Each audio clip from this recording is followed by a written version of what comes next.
Hello and welcome to Law and Democracy, a podcast of the Election Law program at The Ohio State University.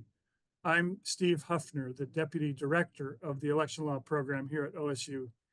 And today, in addition to being joined by Ned Foley, the Director of the Election Law program, and Tony Goggin and Terry Enns, Senior Fellows of our Election Law program, we are delighted to welcome as a guest Michael Kang.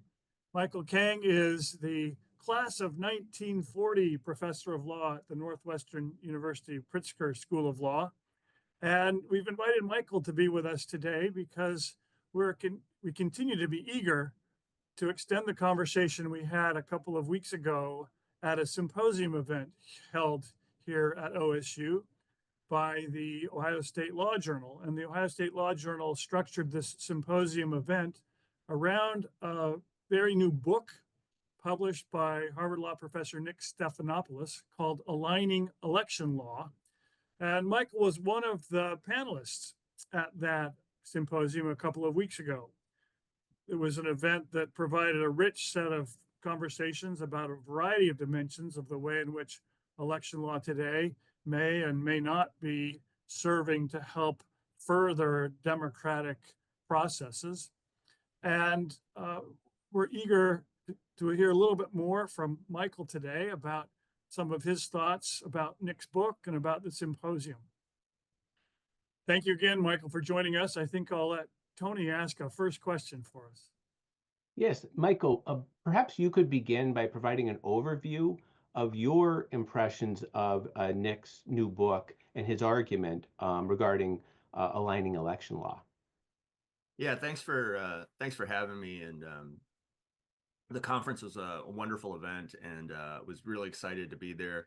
It used to be that in our field we would kind of congregate kind of annually with some sort of big conference, and this was, I think, one of our first chances to do that as a group in a little bit. And I hope we continue to do that, whether it's around other books or for other themes annually, because it's great to kind of see everyone again and think about the state of the field.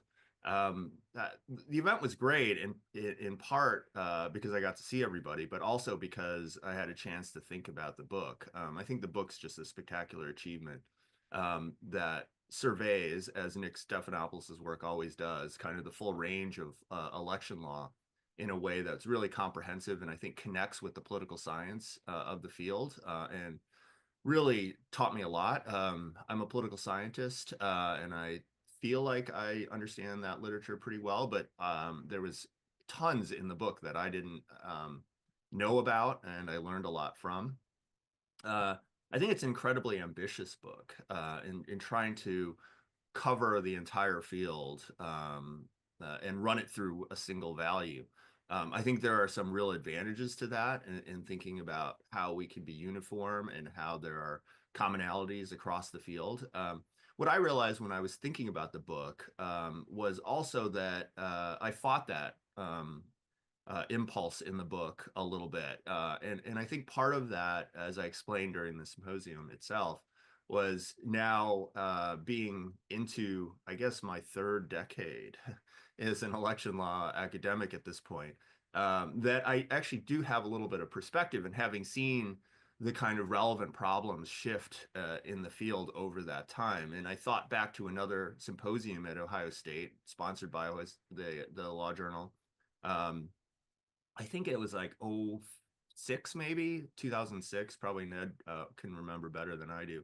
And the problems I think that we discussed then were a little different than they were now. And as I mentioned on our panel, I think at the time Sam Zakharoff made a real strong pitch, as he typically does, for competition, and fought against the idea that representation was really the primary value. In a lot of ways, Nick's book is about representation. We used to call it representation. He calls it alignment. That is, election law ought to strive to align kind of outcomes measured in different ways with where the public stands, measured in different ways. And I think Nick's exactly right that today probably representation is the bigger problem, that we have this kind of hyper-partisanship and hyper-polarization. that has taken us away from alignment. But 20 years ago, it was different. And so one reaction that I had that I thought was interesting to myself was that really it may not be the right thing to think about one value, whether it's competition and kind of Sam's lens or alignment and Nick's, throughout time, that probably things shift and values shift and problems shift. But I do think that Nick has kind of put his finger on kind of where election law should be right now. The other piece of this, I think, is it's kind of hard to think about anything in politics or election law today without sort of reflecting on what's going on in Washington right now, and that sort of scramble. I'm not sure whether that's an alignment problem or something much deeper. But as we'll talk about with my project later, I think it is about hyperpartisanship of a type or some sort of corruption of politics that I think it's sort of scrambling at least my sort of sensibilities, because it's hard to think about redistricting or something like that when so much is happening in Washington to kind of upset the kind of constitutional order we've had for so long. But those are just a few quick thoughts. I'd be curious. Michael, Go ahead, Steve. to hear you make the comparison between what many of us are thinking about as a key issue today, contrasted with ways that some of us might have been thinking about the field 2 decades ago, it immediately makes me wonder whether you have thoughts about what has generated that shift, and in particular, whether there are any structural features of our system that themselves have contributed to that change in what we're now paying closer attention to. Yeah, I mean, the work that I've been doing for a little while, about half my work is about judges and then half is election law still. And I think the election law component, a lot of what I've been thinking about is hyperpartisanship. It seems to me that is just a huge part of the story of American politics right now. And then that's shifted from where it was, say, during the Cold War or even kind of the 90s, right at the start of the post-Cold War period. And there's a lot of explanations for why we're kind of in this hyper-partisan era. The work that I've done looking back suggests that maybe right now is not so strange in the larger context of American history, that those of us that grew up during the Cold War, we tend to think of that as normal. And we think of this hyper-partisan era as really weird. And abnormal. I think if you go back further, really the story of American politics is largely one of hyperpartisanship that's similar to what we see today.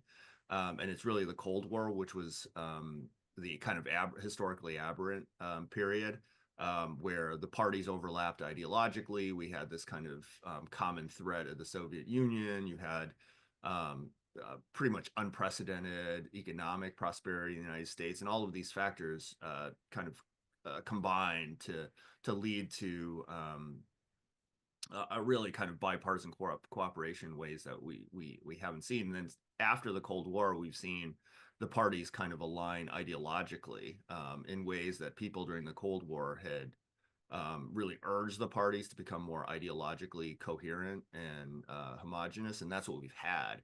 And that sort of restoration of this kind of ideological alignment has meant that the parties have really had very little bargaining space to kind of cooperate legislatively. And then we've got this kind of sociological sorting of the parties that I think has exacerbated the sort of adversarial posture of elites and voters and just regular citizens in both parties. And I think partisanship has is a function of a lot of things. I think Ned's right. A lot of Ned's work is about kind of the structure of our voting systems and the way we provide representation, and this kind of winner take all system has increased partisanship. It forces voters to choose between two more extreme options rather than creating some kind of institutional incentives for more moderate candidates or compromise.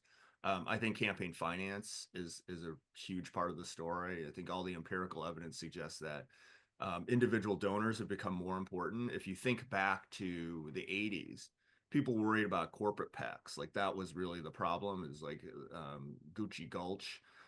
We don't ever hear about that really that much today. Really, when we think about people who think about campaign finance, we think about kind of ideological polarization and the really huge importance of individual donors who are quite motivated by their individual kind of ideological preferences, which empirically speaking are more extreme. And so they kind of create all these incentives for ideological extreme positions on both parties. The leadership has become more extreme, in part because an important qualification for leadership is being able to raise money, and people who are more on the ideological extremes are much better at raising money. And so there's lots of things that contribute to this, but I think the kind of hyper-partisanship we see is a huge part of the story. I think what's going on in Washington right now, it's a little more complicated and a lot more Trump-centered, honestly. I'm not sure that what Trump is doing is necessarily driven by donors, but is almost the kind of sui generis sort of problem that we'd have to figure out. Can I follow up with one question on this? Someone whose first election law article was on campaign finance, I've become pessimistic of campaign finance solutions to the kind of partisanship, hyperpolarization that you're talking about. But I'd be curious as to your thoughts on what is our best solution out of the mess that we're in. And just today's headline was Elon Musk wanting to give $100 million more to Trump super PACs to support Trump-Musk agenda, presumably in the 26 midterms and beyond. How much of a difference does the money in the system make in terms of outcomes versus, again, the structural stuff that I've been working on that you mentioned in terms of the primaries and how we use plurality voting, et cetera, et cetera? Should we be really worried that there is so much new money, whether it's small donors or Musk money, flowing into the system, that's in a form of distortion, a misalignment, to use Nick's term? Well, I do think we should be worried about campaign finance. And I think there's just a ton of evidence that the campaign finance, the structure of the system as it's evolved has affected politics in really important ways. It's a different question what the solutions are, because as probably anyone who's watching this podcast, and certainly those of us here know, the courts really made it very difficult to provide any solutions to campaign finance. So I think really all the important reform energy has gone into public financing, but that really is a leveling up, not a leveling down, and it probably won't reduce the influence of donors on most politicians, because even if there are new sets of candidates or some set of candidates that get more money from public funding, it's probably not going to reduce the dependence of most politicians on individual donors. It might do it a little bit, but it's not going to really change the dynamics in a super meaningful way. What it'll do is make more competitive other candidates that are at a disadvantage in terms of campaign financing. But I imagine that it wouldn't change radically politics. Still worth doing, but I think you're right that there's kind of limited moves, because, as we know, the Roberts Court's extremely protective of campaign finance activity and been deeply deregulatory in that way.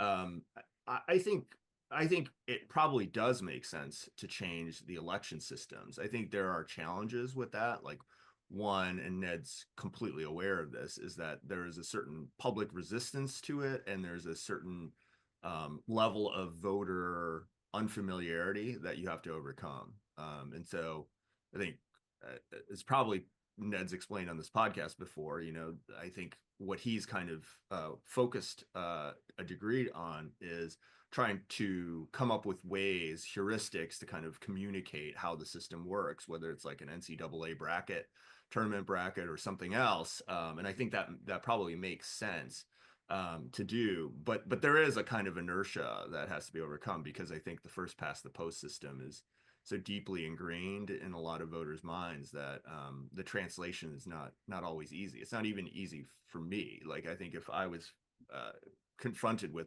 a kind of more complicated voting system, it would take a little bit of time for me to figure out what I should do and how happy I was with it, because I think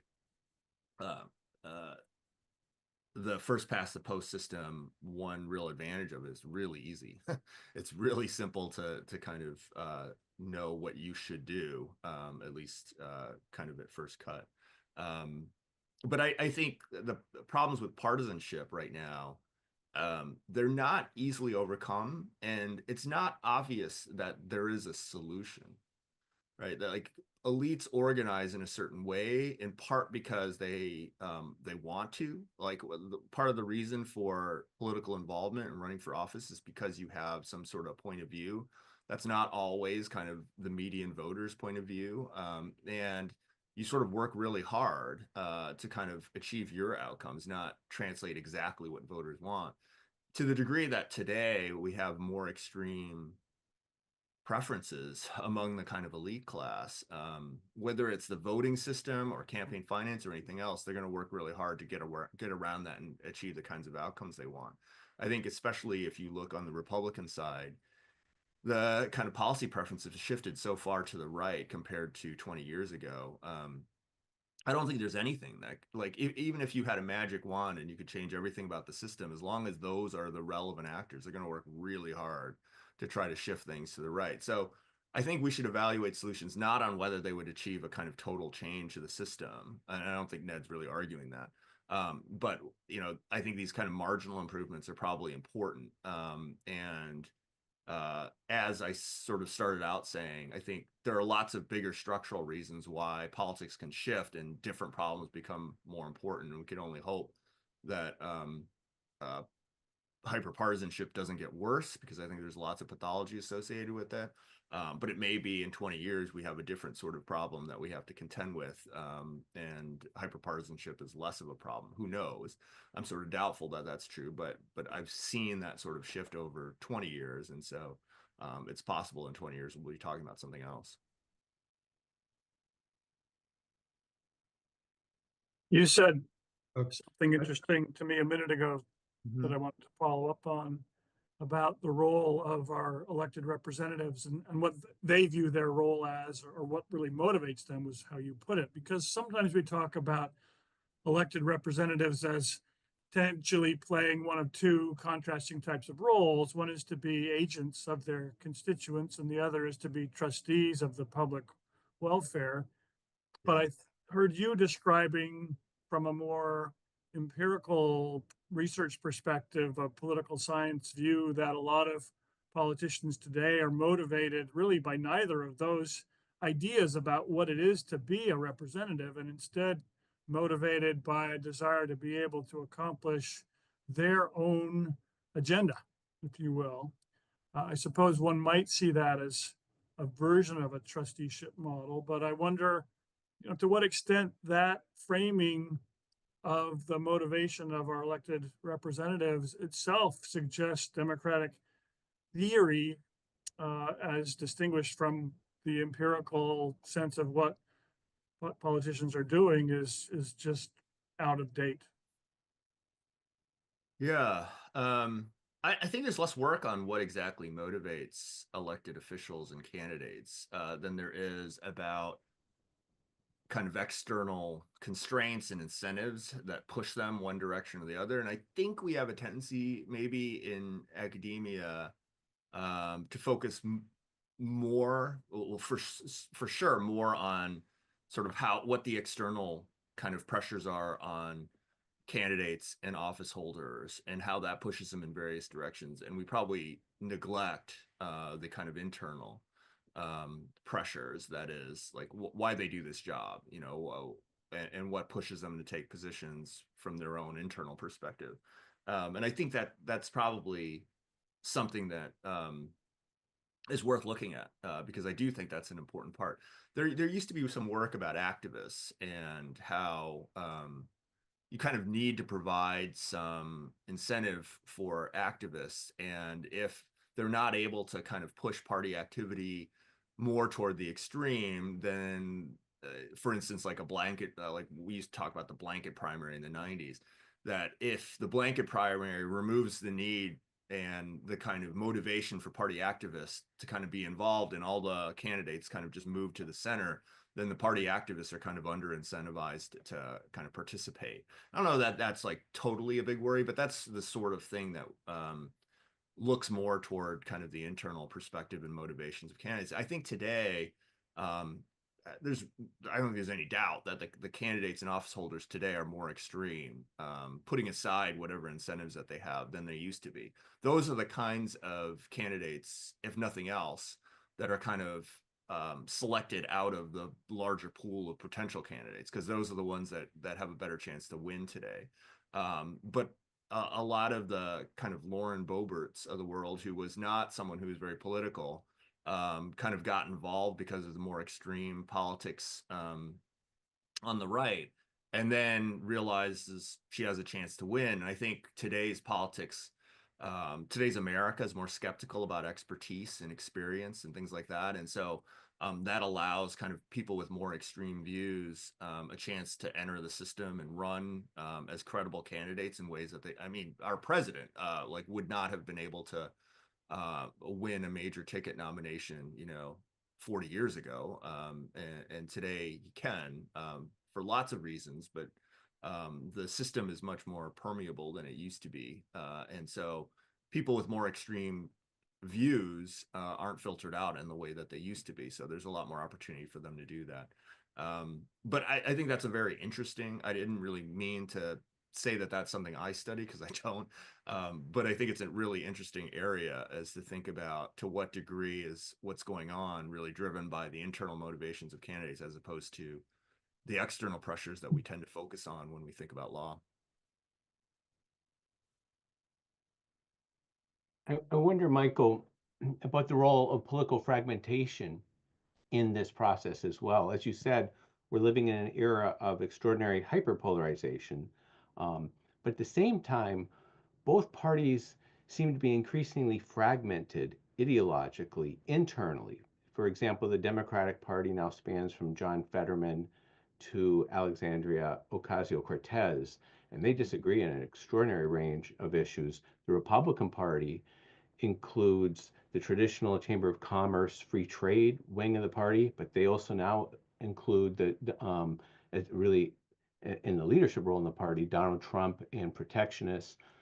Does that also make it then difficult to come up with solutions when the two parties themselves don't tend to internally agree on a large number of issues, but instead have an extraordinary degree of ideological internal diversity? Yeah, that's interesting. I don't think it's ideological diversity by itself that's the problem. So if you think about where the parties are today in terms of kind of the ideological span of the parties, it's greater than it was 10 years ago or 15 years ago. It's not clear to me that it's greater than it was 50 years ago.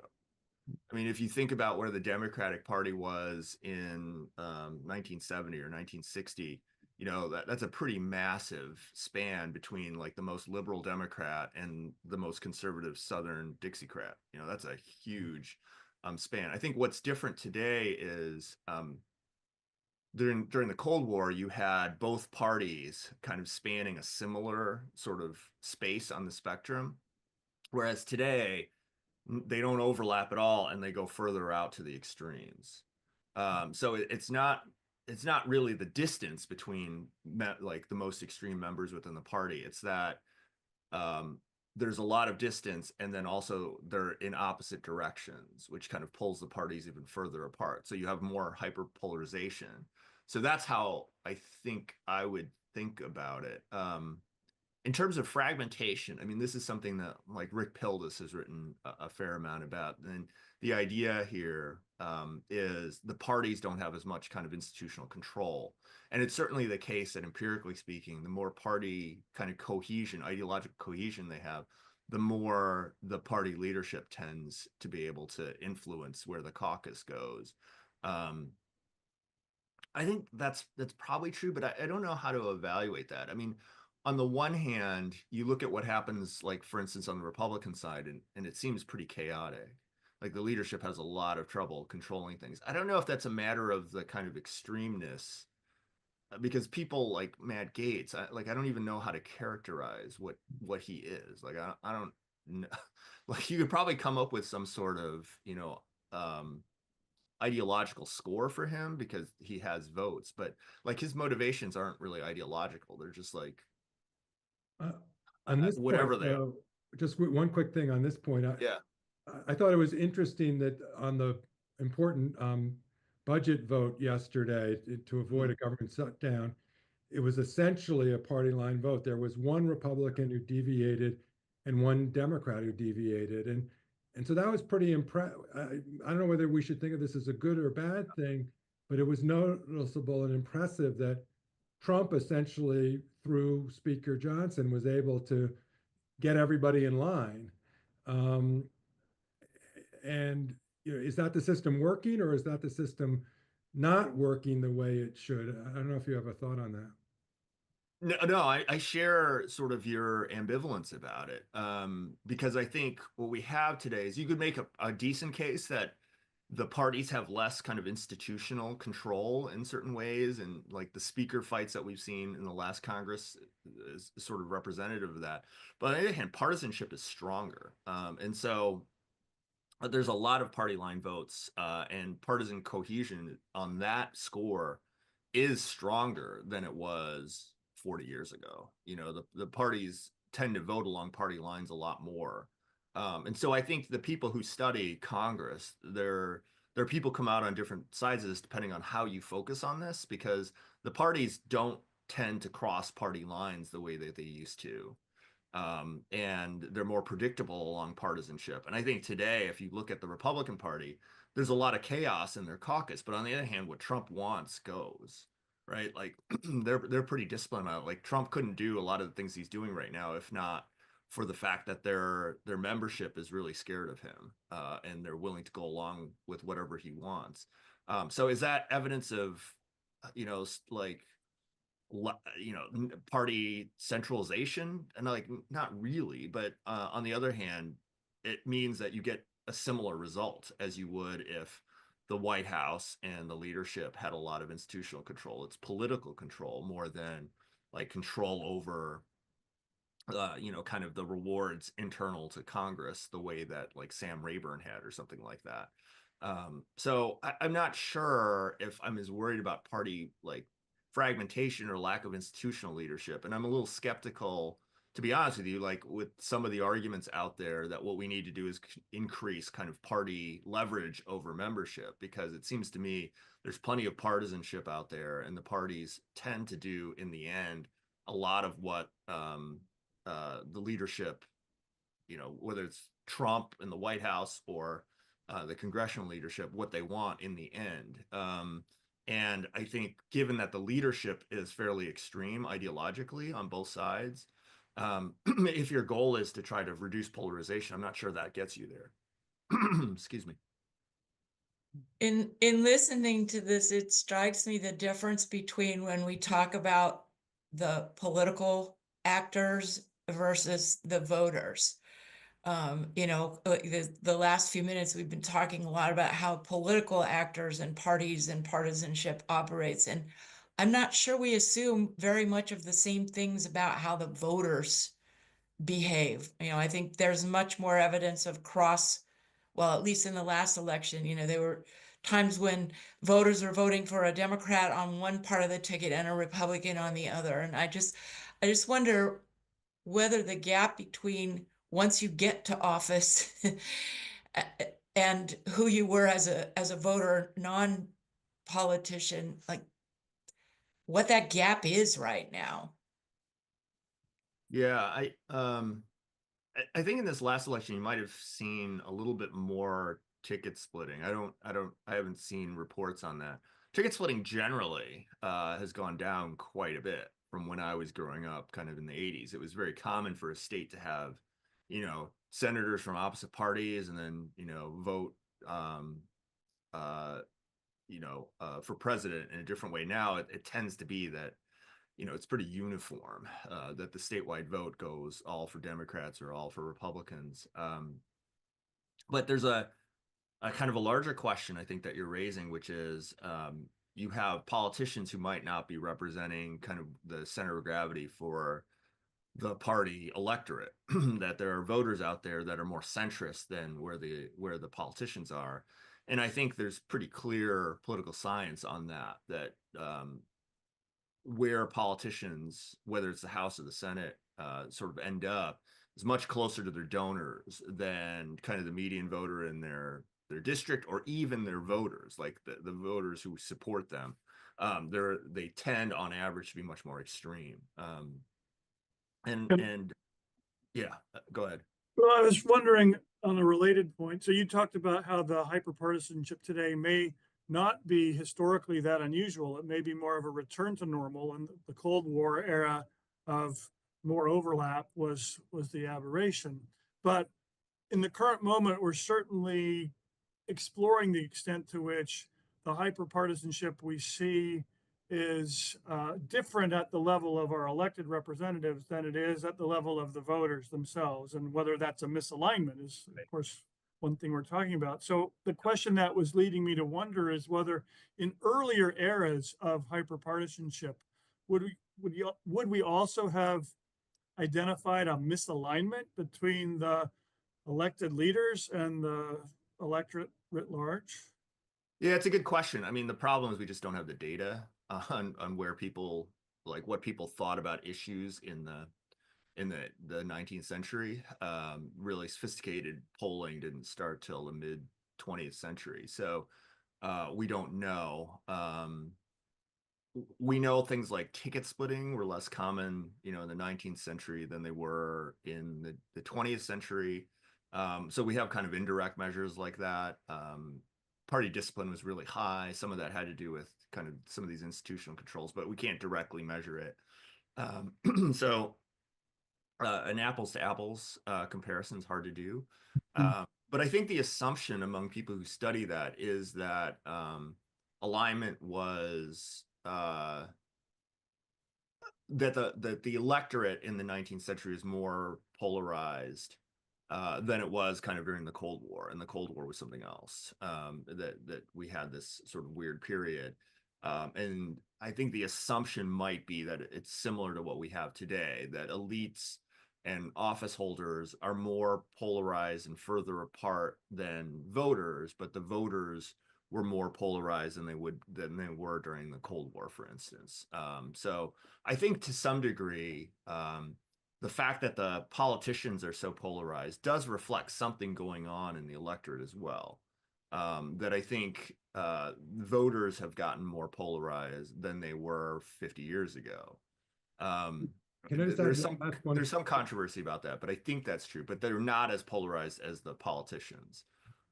Just one quick question on the difference between the 19th century, because I agree with you, the 19th century had polarization among office holders for sure, but they didn't have party primaries. And I wonder if the role of conventions in choosing nominees caused the polarized parties at least to try in the general election to get closer to the center by their mechanism of selecting their nominees. Whereas and then in the 20th century, we had primaries, but no polarization to speak of and to worry about. And so what we've got now is the combination of party primaries, which mean that the electorate's going to choose the nominees without professionalization. And so the combination of primaries plus polarization puts us in a different place than we've ever been historically. Is that a fair assessment? Yeah, that's interesting. It's hard to know how primaries would have worked in the 19th century, because one theory, and this is the way that sort of party elites behave in some countries, is that the party elites are actually more, they're more moderating, that they actually restrain the electorate. And you could imagine that that could have been happening in the 19th century. But I think when you're describing the current situation, that's exactly what happens, is that the primary system tends to be polarizing, because the people who vote in primaries, whether it's open, closed, or whatever, tend to be more extreme. And it seems like the format doesn't really matter that much. It doesn't really affect who votes in them as much as we used to think that they did. And that serves as a kind of filter that leads really more extreme candidates to get nominations. And then the general election, voters are forced to choose between two more extreme candidates.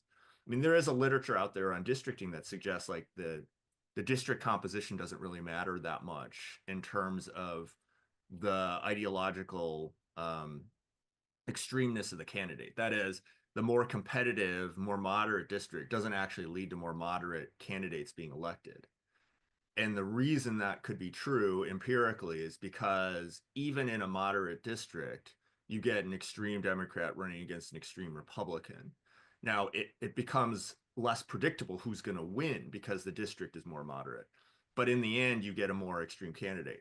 That literature, I've always had a little bit of skepticism about, because it does seem like the more moderate candidates come from the more competitive, more moderate districts. But that's sort of the finding that's out there. And the primary system is why. And so if you were able to change the primary system, and, Rick Pildes and I have sort of talked about this a little bit, because I think he has some sort of video, that where he suggests getting rid of primaries and just going back to kind of party nominations. And the question I would have about that shift, and I'm not kind of ready to reject that out of hand in terms of solving polarization, if that's your goal, but it's not clear to me that the party leadership would be less extreme.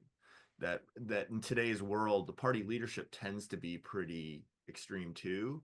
So you might get a less extreme candidate because the party thinks that the candidate will be more competitive. And then, like, that's what you see in campaign finance. The parties fund more moderate candidates and they funnel them to more competitive races. So that behavior suggests maybe the leadership would choose more moderate candidates than the party primary electorate would in a primary election. But the party leaderships today tend to be more extreme. And that's sometimes like wildly true at the state level. You get like really crazy party leadership at the state level. And so it's not obvious to me that leadership selection will lead to more moderate candidates than the primary results would. But that's the kind of the impetus for those types of suggestions. Well, we've come near the end of our planned time together. Any final thoughts from anybody, or particularly Michael, anything else that you've been thinking about? No, that was a lot of fun. It was great. Michael, might you just briefly discuss your article, Electoral Due Process? Which Sure, yeah. is forthcoming.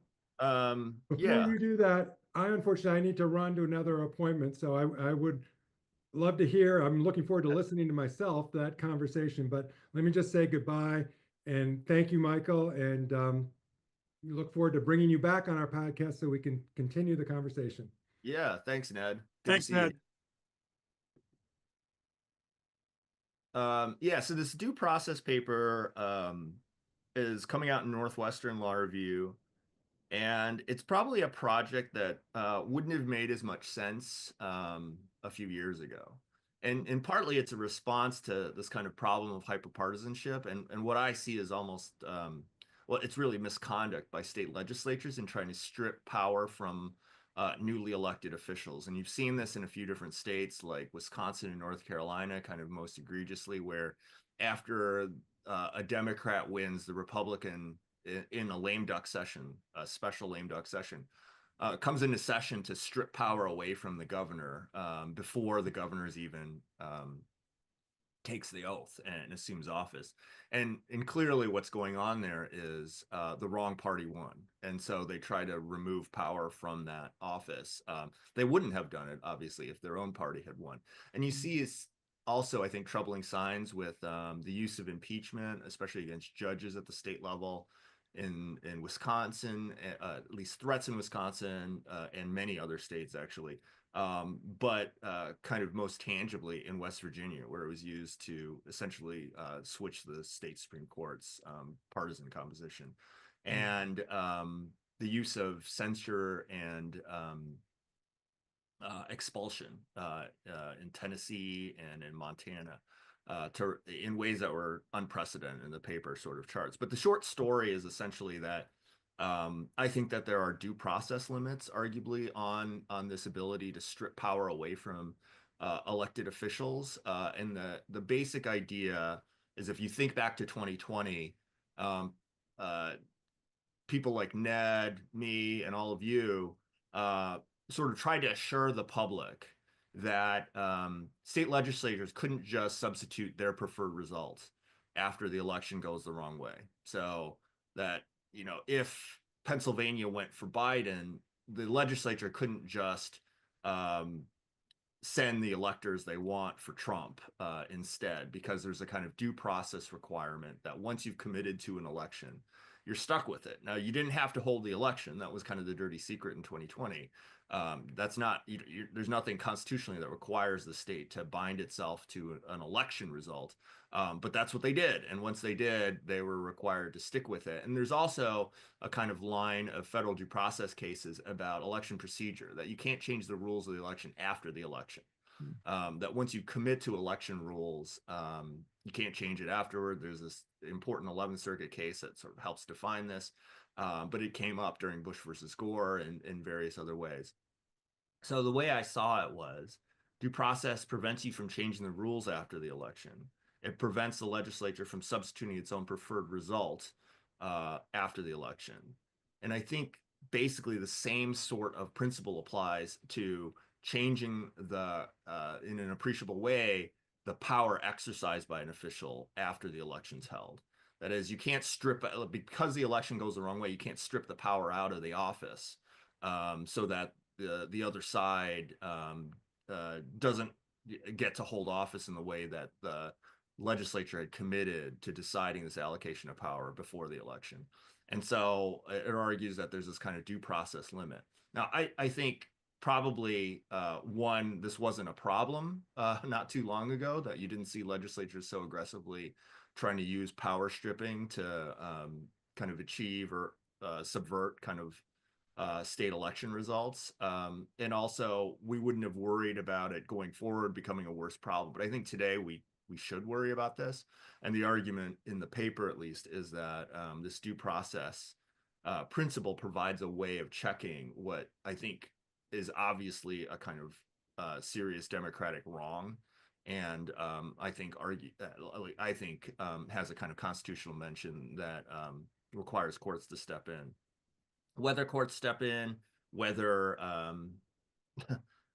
they would, I don't know. But at least this provides a hook for something like what Miriam Sefter and Jessica Bowman-Posen have argued is sort of the democracy principle for state constitutional law, that even if it's not a federal court ground, it can be translated by state courts on state constitutional grounds under analogous due process clauses in the state constitution. And so that's kind of the argument of the paper. It sounds like a fascinating article. I look forward to reading it. Yeah. Great. Well, Michael, we thank you again for participating both today in our podcast as well as at the symposium a couple of weeks ago. And we very much will look forward to continuing this kind of conversation with you before too much longer. Thank you for joining us today. Thanks, Tony, Terry, for also being here. And we'll leave it there for this episode